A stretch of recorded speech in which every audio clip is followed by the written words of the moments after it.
නමෝ බුද්ධාය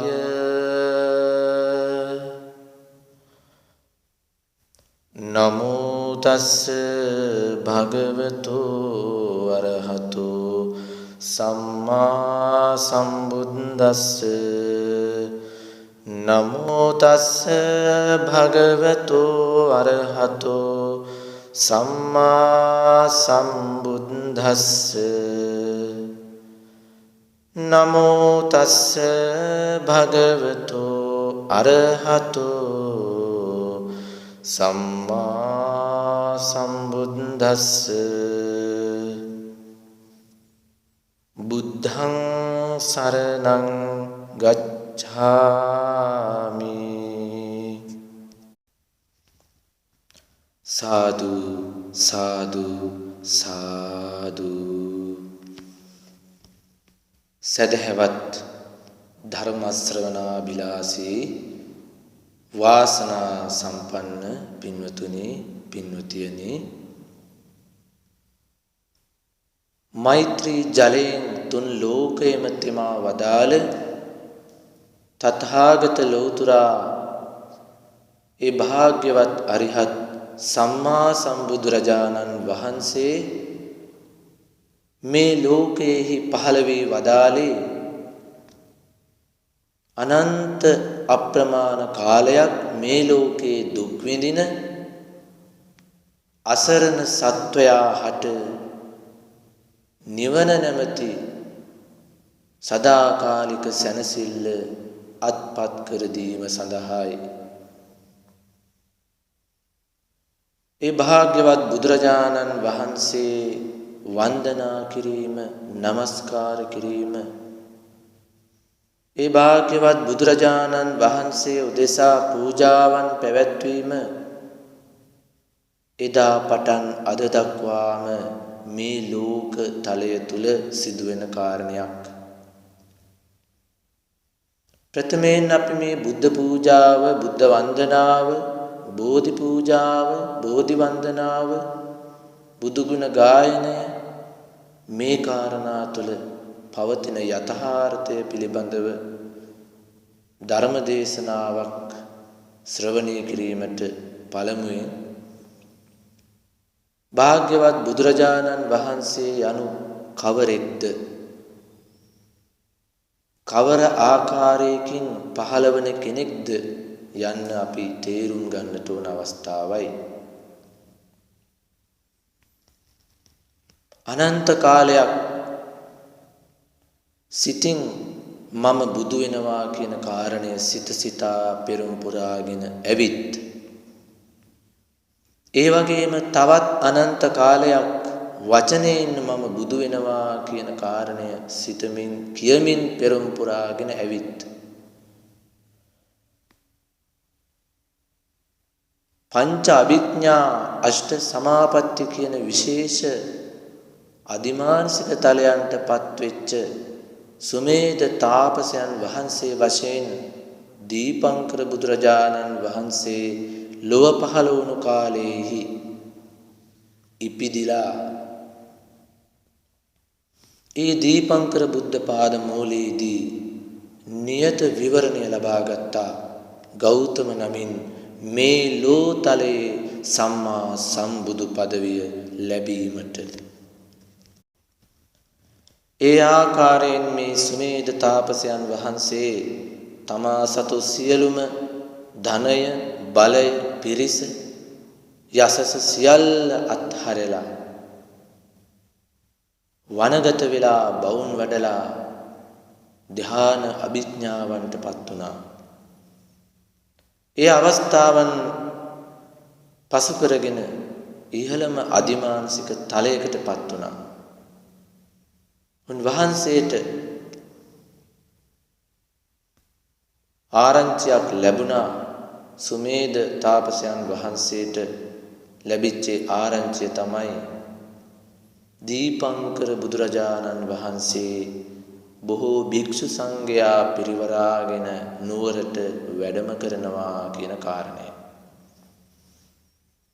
ඊටාම ශ්‍රද්ධා සිත ඇති කරගෙන, ප්‍රසන්න සිත ඇති කරගෙන, සතුටු සිතක් ඇති කරගෙන සුමේධ තාපසයන් වහන්සේ මාර්ගය සකස් කරන්නට පැමිණුණා. 이르දි බලයෙන් මේ මාර්ගය සකස් කරන්න පුළුවන්කම තිබුණත් කාය බලයෙන් සිද්ධ කළා. කාය බලයෙන් සිදු කිරීමෙන් බලාපොරොත්තු වන්නේ කයින්ම වෙහෙසිලා දහඩිය මහන්සියෙන්ම ශ්‍රම දානය සිදු කිරීමයි. අවසානයේදී ඉතිරි වී තිබුණු ඒ කුඩා මඩවලක්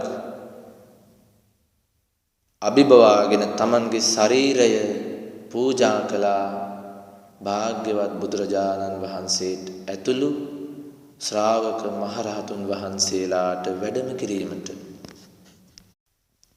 එසේ ජීවිත පූජාව සිද්ධ කරන අවස්ථාවේදී බුද්ධෝහං බෝධිසාමි මුත්තෝහං මෝචේ පරේ තින්නෝහං තාරයිසාමි සංසාරෝගා මහභයා කියන ගාථා ධර්මය තමයි සිහිමුවට ආවේ. සිහියට නැගුණේ මමත් කවදා හරි මේ දීපංකර බුදුරජාණන් වහන්සේ වගේ මේ ලෝකේ ලෝතලේ අති ශ්‍රේෂ්ඨතම පුද්ගලයෙක් බවට පත් වෙලා මමත් මේ කෙලෙස් සැඩපහරින් ඊතර වෙලා අනිත් අයත් ඊතර කරවනවා. මම මේ සංසාර කාන්තාරයෙන් නික්ම ගිහිල්ලා අනිත් අයත් මේ සංසාර කාන්තාරයෙන් නික්ම කරනවා. මම මේ සංසාර සාගරයෙන් පරතරට ගිහිල්ලා ඊතර වෙලා අන් අයත් මේ සංසාර සාගරයෙන් ඊතර කරවනවා. සියල්ල සසර දුකින් මුදවනවා අවබෝධයට පමුණුවනවා කියන අදිෂ්ඨානය මහා කරුණාව ඇති කරගත්තා. සමන් මල් මිටක් දෑතට ශ්‍රී දෝතට නගාගත් භාග්‍යවත් දීපංකර බුදු පියාණන් වහන්සේ මේ සුමේධ තාපසයන් වහන්සේ මේ මහා බෝධිසත්වයන් වහන්සේ පැදකුණු කරලා රහතුන් වහන්සේලාට ප්‍රකාශ කළා මේ උත්තමයාණන් මින් මතු සාරා සංකේය කල්ප ලක්ෂයකින් අනතුරුව ඒ කියන්නේ අසංඛ්‍ය කල්ප ලක්ෂ 4කින් අනතුරුව මේ දඹදිව් තලයේදීම උතුම් ලෝතුරා බුදු බවට ගෞතම නමින් පැමිණෙනවා කියලා. ඉතින් පින්නතුනි අපි අවබෝධ කරගන්නට ඕන එදාම සුමේධ තාපසයන් වහන්සේට තිබුණා පංච අභිඥාවන් අෂ්ට සමාපත්තීන් ප්‍රථම ධානය, ද්විතීය ධානය, තෘතීය ධානය, චතුර්ථ ධානය. ආකාසානං ඡායතන ධානය, විඥානං ඡායතන ධානය, ආකින්චඤ්ඤායතන ධානය, නේව සංඥානා සංඥායතන ධානය කියන මේ සමාපත්තියට ඊර්ධවිද දිබ්බසෝත පරචිත්ත විජානන පුබේ නිවාසානුස්සති දිබ්බ චක්කු කියන මේ විශේෂ හැකියාවන් පහත් සමගම තිබුණා. මහා නුවණක්, මහා ප්‍රඥාවක්, පිරිසිදු මනසක් තිබුණා. එක ධර්ම පදයක් ඒ අවස්ථාවේදී දීපංකර බුදුරජාණන් වහන්සේගෙන් ඇසුවනම් ඒකාන්තයෙන්ම උතුම් රහත් ඵලයට සිව් පිළිසිමියාපත් සහිතව අර්ථ ධර්ම නිරුක්ති ප්‍රතිබාන සහිතව සියලු ධර්මයන් වටහාගෙනම අවබෝධයටපත් වෙනවාමයි. ඒසා මහත් ඊට කෙටි මාර්ගයක් නිවන කරා තිබිච්ච සුමේධ තාපසයන් වහන්සේ ඒ මාර්ගය පැත්තකට දාලා අතළඟ තිබිච්ච නිර්වාණය පැත්තකට දාලා ඇයි පින්නතුනි සාරා සංකේය කල්පලක්ෂයක් අසංඛ්‍ය කල්පලක්ෂ 4ක් ඇයි මේ සංසාරය ආයේ දුක් විඳින්න තීරණය කළේ අප වෙනුවෙන්. අපි තේරුම් ගන්නට ඕන අප වෙනුවෙන්මයි ඒ භාග්‍යවත් බුදුරජාණන් වහන්සේ බෝසත් අවධිය තුල අනන්ත දුක් විඳේ. අනන්ත දුක් විඳේ අප වෙනුවෙන්මයි. මේ දුකෙන් වෙලිලා දුකෙන් වැටිලා ඉන්න දුකටපත් වෙලා ඉන්න අසරණ සත්වයා සංසාර දුකෙන් මුදවීමේ සංසාර දුකෙන් එතර කරවීමේ මහා කාරුණික කල්පනාව අනුවයි එදා ඒ මහ බෝසතාණන් වහන්සේ ඒ තීරණය ගත්තේ. ආත්මාර්ථය පැත්තකට දාලා පරාර්ථකාමී උතුම් චේතනාවයි ඒ බෝසත් හදවත තුල මුදුන්පත් කරගත්තේ. එදා පටන් දසපාරමී දස උපපාරමී දස පරමත්ත පාරමී වශයෙන් 30 ආකාරයකින් පාරමී ධර්මයන් 10 සම්පූර්ණ කරලා ඒ සමතිසක් පාරමී ධර්මයන් පිරී යනකොට තුසිත දිව්‍ය ලෝකේහි දිව්‍ය රාජෙක් වශයෙන් වාසය කරමින් ඉඳලා තමයි සුදුසු කාලය දීපය දේශය සුදුසු අවස්ථාව මෑණියන් බලලා තමයි මීට වසර 2600 ගණනකට ප්‍රථමයෙන් දඹදිව් තලයේ මහා මායා දේවිය කුස පිළිසිඳගෙන සුද්ධෝදන රජතුමාට දාව සිද්ධාර්ථ නමින් මේ ලෝ තලයට පහළ වුණේ. ඒ සිද්ධාර්ථ ගෞතමයන් වහන්සේ ඉන් අනතුරුවත් කුඩා කාලයේ ශිල්ප ශාස්ත්‍රත් හදාරලා නුවණ බුද්ධිය වර්ධනය කරගෙන විවාහ දිවියට පත් වුණා යසෝදරා දේවිය සමග පෙර සසර ප්‍රාර්ථනාව අනුව පැමිණි දේවියයි. ඉන් අනතුරුව වසර 29ක් සම්පූර්ණ වන විට සියලු දේ පිළිබඳව අවබෝධය ඇති වුණා, කලකිරීම ඇති වුණා. පියතුමාණන් වන සුද්ධෝදන මහරජතුමා කොයි අවස්ථාවේ වුණත් උත්සාහ කළේ මහා බෝසතාණන් වහන්සේගේ සිත සැපයෙහි ඇලුම් කරවීමටයි. නමුත් පින්වතුනි, එසේ සැපයෙහි ඇලුම් කරවීමට නොහැකි වුණා මහා බෝසතාණන් වහන්සේගේ අතීත පුණ්‍ය මහිමයත් මහා නුවණත් සමග ජය ගන්නට සුද්ධෝදන රජතුමාට බැරි වුණා. සම්පූර්ණයෙන්ම සසර පිළිබඳව කලකිරුණු බෝසතාණන් වහන්සේ දිනක් රාත්‍රියේදී ඇසළ පුන් පොහෝ දවසේදී මහා අභිනිෂ්ක්‍රමණය කරමින් 6 අවුරුද්දක් දුෂ්කර ක්‍රියාවන් සිද්ධ කරන්න වුණා මේ සත්‍ය ධර්මය අවබෝධ කර ගැනීම සඳහා. එයි පින්නතුනි, දුෂ්කර ක්‍රියාවන් කරන්න සිද්ධ වුණේ අතීතාත්ම භාවයක තමා විසින්ම කරගත් අකුසල කර්මයක විපාක වශයෙන්ුයි.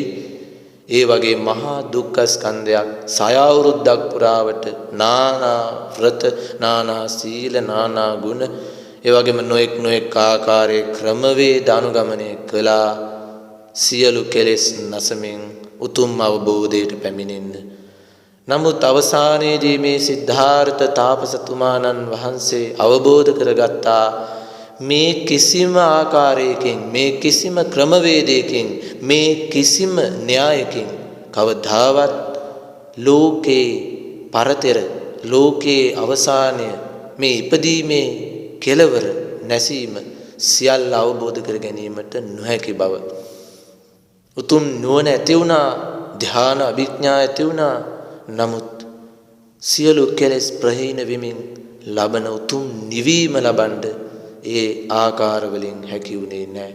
අවසානයේ සියලු දුක ශරීරයට ලබා දීමේ අත්කිලමතාන යෝගයත් අත්හැරලා කාමසුකල්ලිකාන යෝගය ප්‍රථමයෙන්ම අත්හැරිය නිසා මධ්‍යම ප්‍රතිපදාවෙන් මෙය අවබෝධ කරන්න අය උත්සාහ කළේ. දුකත් සැපත් අල්ලා ගැනීමත් ගැටීමත් කියන මේ දෙකෙන් අත් මිදලා උපේක්ෂා සහගතව ජයශ්‍රී මහා බෝමැඩ එක රාත්‍රියක් භාවනා කරමින් සියලු ලෝකේ තියෙනා වූ සියලුම න්‍යායන්, සියලුම ධර්මයන්, සියලුම විෂයන් ක්ෂණයෙන් අවබෝධ කරමින් සත්වයන්ගේ චුති උප්පත්ති දකිමින් දුක දකිමින් දුකට හේතුව දකිමින් දුක නැති කිරීම දකිමින් දුක නැති කිරීමට තියෙන එකම මාර්ගය ඔස්සේ සම්පූර්ණ කරමින් ඒ මාර්ගය කෙලවර කරමින් උතුම් සම්මා සම්බුද්ධ ඥානයටපත් වුණා. සාදු සාදු සාදු. ඒ සම්මා සම්බුදු බව සම්මා සම්බුදු පදවි බව ලැබූ භාග්‍යවත් බුදුරජාණන් වහන්සේ මහා කරුණාවෙන් අපහට සුවාසු දහසක් ධර්මස්කන්ධය දේශනා කොට වදාලා. ඒ භාග්‍යවත් බුදුරජාණන් වහන්සේගේ ශ්‍රාවකයන් වශයෙන් බොහෝ මහා සංඝරත්නය ලොව පහළ වුණා. අදටත් වර්තමානයේ ඒ ධර්මයත් මහා සංඝරත්නයත් අපට දිස්වමාන වෙනවා. අපට මුහුණ දෙන්න ලැබෙනවා. අප ඉදිරියේ දක්නට ලැබෙනවා. ඒ ධර්මය ඇසෙනවා. මහා සංඝරුවනේ සරණ ආශිර්වාදය දර්ශනය අප වෙත එළඹී තියෙනවා. අද දක්වාම ඒ මහා සංඝරුවනේ ආරක්ෂාව නිසා ධර්මය ආරක්ෂා වී තියෙනවා. අද දක්වාම බුද්ධ වන්දනාව බුද්ධ පූජාව බෝධි වන්දනාව බෝධි පූජාව පවා මේ ලෝතලේ ව්‍යාප්ත වී තියෙනවා. පින්තුනි, අපි නියම වශයෙන් මේ බුද්ධ වන්දනාව බුද්ධ පූජාවට පෙර බුදුරජාණන් වහන්සේ හඳුනා ගැනීම කළ යුතුයි. බුදුරජාණන් වහන්සේ පිළිබඳව සිහි කළ සැනින් අපේ මතකයට එන්නේ උන්වහන්සේගේ රූපකාය පිළිබඳව සටහනක්. නමුත් ඒක වරදක් නෙවෙයි. එහෙත් අප බුදුරජාණන් වහන්සේ හැටියට සලකලා වැඳුම් පිඳුම් කරන්නේ ඒ රූපකායට නම් නොවිය යුතුයි. අපි වැඳුම් පිඳුම් කළ යුතු වන්නේ උන්වහන්සේ තුල පවති ඒ පැවතිනා වූ අනන්ත ගුණ සමුදායටයි. ඒ භාග්‍යවතුන් වහන්සේගේ ශරීරයේ පවතින 32ක් මහා පුරුෂ ලක්ෂණ, ඒ වගේම 80ක් ඒ අනුව්‍යංජන ලක්ෂණ, ඒ වගේම බොහෝ ආශ්චර්ය ගති ලක්ෂණ බුදුවන්නටත් පෙර සිද්ධාර්ථ කුමාර අවදීයේදීම පැවතුණා. ඒ වුණත් අපේම ගති ලක්ෂණ වලින් යුක්ත සිද්ධාර්ථ කුමරුන්ට බුද්ධ යන නම භාවිතා කළේ නැහැ. මේ බුද්ධ යන නාමය භාවිතා වුණේ ලැබුණේ ජයශ්‍රී මහා බෝමැඩදී සර්වඥතා ඥානය ප්‍රමුඛ කරගෙන ඒ අනන්ත ගුණ සමුදාය ඒ පිරිසිදු මනස තුළ පහළ වුණාට පස්සේ. එහෙමනම් මේ බුද්ධ යනුවෙන් අදහස් කරන්නේ මූලික වශයෙන්ම එම සර්වඥතා ඥානය ප්‍රමුඛ බුදු ගුණ උතුම් ගුණාංග සමුදායටයි. එම ගුණ සමුදායෙන් යුක්ත මනසද ඒ ඇසුරු කොටගත් ශරීරයද ඒකාන්තයෙන් පූජනීයයි. එයින් එම ගුණ වලින් පූජනීය වූ ඒ මනසත් එම රූපකායත් සියල්ල එක්කගෙන අපි බුදුරජාණන් වහන්සේ යනුවෙන් අප විසින් හඳුන්වනු ලබන්නේ. ඒ තථාගත බුදුරජාණන් වහන්සේගේ රූපකාය මීට වසර 2500 ගණනකට පෙර අභාවයට පත් වුණා. එයින් ආදාහණයෙන් පසු ශාරීරික ධාතුන් වහන්සේලා පමණක් අද අපට ඉතිරි වෙලා තිබෙනවා වැඳුම් පිදුම් කරන්න.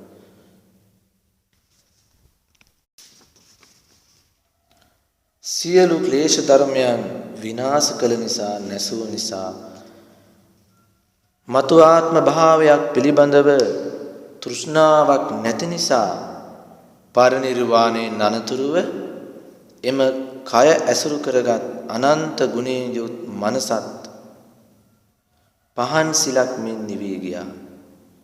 කිසිම දෙයක් ඉතුරුනේ නැහැ.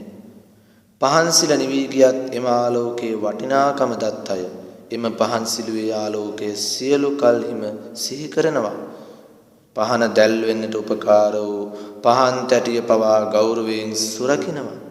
මේ වගේ ආලෝකයට ගරු කරන්නා වූ ආලෝකයේ කැමැතිවන්නා වූ මිනිසුන්ට කෙදිනක හෝ ආලෝකය සොයා ගන්නට, දැක ගන්නට, ආලෝකය දල්වා ගන්නට එම ප්‍රයත්නයම උපකාරී වෙනවා.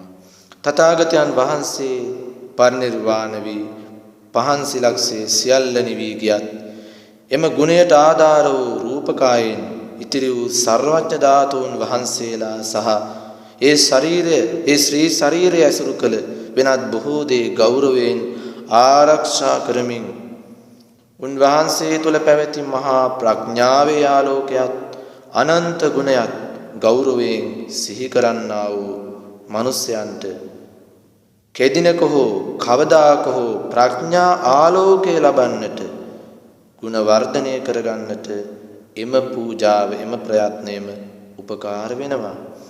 බුද්ධ පූජාව කියලා අපි කරන්නේ මෙම ගෞරව සම්ප්‍රයුක්ත වූ ක්‍රියාපිළිවෙලක්.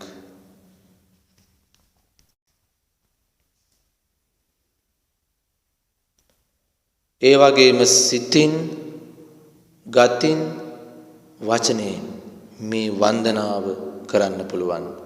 පූජාව කරන්න පුළුවන්. ගෞරවය, ප්‍රණාමය දක්වන්නට පුළුවන්. මේ බුද්ධ පූජාවන් සිදු කිරීමේදී සමහර විට බෝමැඩක් අභියස, බුද්ධ ප්‍රතිමාවක් අභියස, මේ කිසිවක් නැති අන්‍ය තැනකදී චෛත්‍යරාජානන් වහන්සේ අභියස වුවත් මේ බුද්ධ පූජාමය බුදු ගුණ සිහි කරමින් මල්, පහන්, සුවඳ වර්ග, ආහාර, බෙහෙත්, සිවුරු පිරිකර, තූර්ය නාද, කොඩි, දජපතාක ආදිය, ඒ වගේම පංචේන්ද්‍රයන්ගෙන් ගත හැකි දෙයකින්, පංචේන්ද්‍රයන්ට වසඟ වන අනිත් ඕනෑම දෙයකින් වුණත් පූජාව සිද්ධ කරන්න පුළුවන්. ආමිස පූජාව ලෙස මේ පූජාව හැඳින්වෙන්නේ. ඒ වගේම තව එකක් තියෙනවා ඊට වඩා ඊට ඉහළ ශ්‍රේෂ්ඨම එකම පූජාව. බුදු ගුණ හඳුනාගෙන තම මනස තුලේ බුදු ගුණ දියුණු කර ගැනීමට උත්සාහවත් වෙමින් ප්‍රඥා ආදී ගුණ දියුණු කරගෙන නියම ආලෝකය, මානසික ආලෝකය ඇති කර ගැනීම ප්‍රතිපත්ති පූජාව ලෙස හැඳින්වෙනවා. පරමාය පූජාය, පටිපත්ති පූජාය. භාග්‍යවත් බුදුරජාණන් වහන්සේ පෙන්වා වදාළේ ශ්‍රේෂ්ඨතම උතුම්ම පූජාව මේ ප්‍රතිපත්ති පූජාව ලෙසයි. පින්වතුනි, බොහෝ දෙනා තුළ සමහර මිත්‍යා මතයක් තියෙනවා. මේ ප්‍රතිපත්ති පූජාව පරම පූජාව යනුවෙන් දේශනා කර වදාළ නිසා බුදුරජාණන් වහන්සේ උදෙසා පූජාවන් පැවැත්වීම නිෂ්ඵල ක්‍රියාවක් ලෙස, ශූන්‍ය හිස් ක්‍රියාවක් ලෙස බොහෝ දෙනෙක් පහත් කරලා කතා කරනවා. තථාගතයන් වහන්සේ දැනට ජීවමානව නැති නිසා එය වඩාත් නිෂ්ඵලයයි කියලා, එය දුගී මගී කෙනෙක්ගේ කුසගින නිවන්න දීම ඊට වඩා ඵලදායකයයි සිතලා තර්ක විතර්ක කරනවා. පූජා කරන්න මල් කැඩීමෙන් පරිසරය විනාශ වෙයි, පහන් දැල්වීමෙන් ඵලගැටියන් මැරෙයි කියලා ඇතැම් අය තර්ක කරනවා. මේ ආමිසයට වඩා ප්‍රතිපත්ති පූජාව උසස්ය කියමින් ආමිස පූජාව පහත් කරනවා. නමුත් පින්වතුනි, අද මේ සමාජෙ බොහෝ දෙනෙක් ඉන්නවා ආමිස පූජාව පමණයි කළ හැකි වන්නේ, ප්‍රතිපත්ති පූජාවක් කිරීමට අවකාශ නැහැ. එම නිසා ඒ භාග්‍යවත් බුදුරජාණන් වහන්සේ උදෙසා ප්‍රතිපත්ති පූජාවක් කරන්න නොහැකි වුණා. නමුත් ආමිස පූජාව හරි කරනවා නම්, එක පූජාවක්වත් නොකරන අය ඉන්න බහුල සමාජයක ආමිස පූජාව වත් කරනවා නම් ඒ තැනැත්තයි පුද්ගලයාමත් ශ්‍රේෂ්ඨයි පින්වතුනි. මොකද පටු අදහස් වලින් ආමිස පූජාව කිරීම නොවේ අප කළ යුතු වන්නේ. අප වෙනුවෙන් අතළඟ තිබූ නිර්වාණය පැත්තකට දාලා, ඒ අතළඟ තිබූ නිර්වාණය සාක්ෂාත් නොකර බොහෝ කාලයක් මේ අනන්ත දීර්ඝ භයානක ඝෝර කටුක සංසාර කාන්තාරේ දුක් විඳින්මින් ඇවිල්ලා, මේ සංසාර ගමනේ දුක් විඳින්මින් ඇවිල්ලා අප වෙනුවෙන්ම වෙහෙස මහන්සි වෙලා ධර්මාවබෝධය සාක්ෂාත් කළ ඒ මහා කරුණා ගුණයට, අනන්ත ගුණයට, මහා ප්‍රඥාවට, ඒ ශ්‍රේෂ්ඨ පිරිසිදු ගුණ සමුදායටයි අපි නමස්කාර කරන්න ඕන, වන්දනා කරන්න ඕන, ගෞරව පූජෝපහාර දක්වන්නට ඕන. බුදුරජාණන් වහන්සේ මේ ලෝතලේ පහළ වීම දුර්ලභම කාරණයක්. මොකද මිනිස්සෙක් වීම කොයිතරම් දුර්ලභද ඊට වඩා බුදු කෙනෙකුගේ පහළ වීම දුර්ලභයි. මිනිස්සෙක් මේ ලෝකේ පහළ වෙන්න විශාල පුණ්‍ය මහිමයක් අවශ්‍යයි. නමුත් බුදු කෙනෙකුගේ පහළ වීමට ඒ පුණ්‍ය මහිමයෙන් බෑ. ඒ වගේ කෝටි ප්‍රකෝටි ගණනකටත් වඩා පාරමී පිරී ගිහිල්ලා පින් පිරී ගිහිල්ලා සියලු දේ සම්පූර්ණ විය යුතුයි. තථාගත බුදුරජාණන් වහන්සේ සියලු බුද්ධ කෘත්‍යයන් නිමා කරලා පිරිනිවන් පෑම පිණිස මල්ල රජදරුවන්ගේ උපවත්තන සල්ුවනේ පිරිනිවන් මංචකෙහි සැතපී සිටින අවස්ථාවේදී දස දහසක් සක්වල දිව්‍ය බ්‍රහ්මයන් අතුරු සිදුරු නැතිව පැමිණිලා අවසන් වරට තථාගතයන් වහන්සේට මල් සුවඳ තූර්යනාදාදී බොහෝ දිව්‍යමය පූජා පැවැත්වුවා කියලා සඳහන් වෙනවා. මෙම කාරණාව මුල් කරගෙන තථාගතයන් වහන්සේ ආනන්ද තෙරණුවන් අමතලා මෙසේ වදාළ ආනන්දේනි මෙපමණකින් මල් සුගන්ධය තූර්යනාදාදීන් මේ තථාගත වූ මාහට සත්කාර කළේ හෝ ගරු කළේ හෝ පූජා කළේ හෝ නොවේ. යම් භික්ෂුවක් හෝ භික්ෂුණියක් හෝ උපාසක උපාසිකාවක් හෝ ධර්මානුධර්ම ප්‍රතිපත්තියෙහි සම්‍යක් ප්‍රතිපත්තියෙහි හැසිරෙනවාද එය නියම වශයෙන්ම තථාගතයන් වහන්සේට කරන උසස්ම සත්කාරයයි ගරු කිරීමයි පූජා කිරීමයි කියලා දීඝනිකාය මහා පරිනිබ්බාන සූත්‍රයේදී අපට දේශනා කොට වදාරලා තිබෙනවා. මෙම ප්‍රකාශනය අරගෙන බොහෝ දෙනා පවසනවා තථාගත බුදු පියාණන් වහන්සේ ආමිස පූජාව ප්‍රතික්ෂේප කරපු බවක්. නමුත් ඒ දේශනාවට පසුව පිරිනිවන් මංචකයේහිම වැඩහිඳිමින් දේශනා කළ තවත් කරුණක් පිළිබඳව ඒ සියලු දෙනාගේ අවධානය යොමු වුණා. ඒ විශේෂ කාරණය තමයි ආනන්ද ස්වාමීන් වහන්සේ විමසුවා ඔබ වහන්සේගේ පරිනිර්වාණයෙන් අනතුරුව කෙසේද කටයුතු කළ යුතු වන්නේ කියලා. ඒ අවස්ථාවේදී බුදුරජාණන් වහන්සේ වදාලා සක්විති රජ කෙනෙකුගේ ශරීරය ආදාහනය කරන ආකාරයෙන් එය කළ යුතු බව. ඉන් අනතුරුව ආනන්දේනි ස්තූප තනා වැඳුම් පිදුම් කිරීමට සුදුසු පුද්ගලයෝ 4 දෙනයි. එනම් සම්මා සම්බුදුරජාණන් වහන්සේ, පසේ බුදුරජාණන් වහන්සේ, තථාගත ශ්‍රාවකෝ ආර්ය වූ රහතන් වහන්සේ, ඒ වගේම සක්විති රජ කියන මේ 4 දෙනා. ආනන්දේනි කවර කරුණක් නිසා තථාගතයන් වහන්සේ වෙනුවෙන් ස්තූප තනා වැඳුම් පිදුම් කිරීම සුදුසු වන්නේද? ආනන්දේනි මේ තථාගත සම්මා සම්බුදුරජාණන් වහන්සේගේ ස්තූපයයි බොහෝ දෙනා සිත පහදවාගෙන උනත් මරණින් මතු ඒකාන්ත සුගතිගාමී වන බව දේශනා කොට වදාලා මට්ට කුණ්ඩලීගේ කථාන්තරය මතක් කරගන්න. මට්ට කුණ්ඩලී දිව්‍ය ලෝකයට යන්න ඉඳපු කෙනෙක්ද? මට්ට කුණ්ඩලී දිව්‍ය ලෝකයට යන්න නොවේ. බොහොම දුකෙන් කාලය ගත කළේ අවසන් චේතනාව තව පොඩ්ඩක් නරක වුණා නම් ඒකාන්තයෙන්ම යන්නේ අපායන් වලට. නමුත් පින්නතුනි මහා කාරුණික බුදුරජාණන් වහන්සේගේ ආලෝකය දර්ශනය වීම තුලින් සිත පහන් කරගත්තා. ඒ ප්‍රසාද චිත්තයෙන්ම මරණයටපත් වුණා. ඒ පිරිසිදු සිතින් මරණයටපත් වීමෙන් කුසල් සිතකින් මරණයටපත් වූ නිසා තව්තිසා දෙව්ලොව මට්ට කුණ්ඩලී දිව්‍ය පුත්‍රයා නමින් ඉපදුනා. මේ කාරණා තුලින් අපි තේරුම් ගන්නට ඕන ශ්‍රේෂ්ඨතම පූජාව තමයි ධර්ම මාර්ගය අනුගමනය කරමින් ලබන්නා වූ ප්‍රතිපත්ති පූජාව. එයයි පරම පූජාව. නමුත් එය කිරීම සඳහාම සිත් පිරිසිදු කර ගැනීම, අපගේ సంతානය පිරිසිදු කරගෙන, කෙලෙස් මල යටපත් කරගෙන, කුසල් සිත් මතු කරගෙන ප්‍රතිපත්ති පූජාවට ශක්තියක් වෙන්නේ ආමිස පූජාවයි කියන බව හොඳට මතක තබාගෙන මේ ආමිස පූජා ප්‍රතිපත්ති පූජාවන්ට සුදුසු ඒ භාග්‍යවත් බුදුරජාණන් වහන්සේ උදෙසා සද්ධාවෙන්ම ගුණය පිළිබඳව පැහැදීමෙන්ම ගුණ සලකාගෙනම අප කෙරෙහි මහා කරුණාවෙන් දහම් දෙසූ දුක් විඳ බුදු බව අවබෝධ කළ ඒ බුදුරජාණන් වහන්සේට අපි කිසිම බලාපොරොත්තුවක් අපල දුරු කර ගැනීම පිණිසවත් දුක නැති කර ගැනීම පිණිසවත් එහෙම නැත්නම් අපේ තියෙනා වූ කනගාටු ਸੰతాප නැති කර ගැනීමටවත් ඒ වගේම ධනය බලය සතුට සෞභාග්‍ය උදා කර ගැනීමේ බලාපොරොත්තුකින්වත් නෙවෙයි අප විසින් වන්දනාමාන කළ යුතු වන්නේ ගෞරවෝපහාර පූජෝපහාර දැක්විය යුතු වන්නේ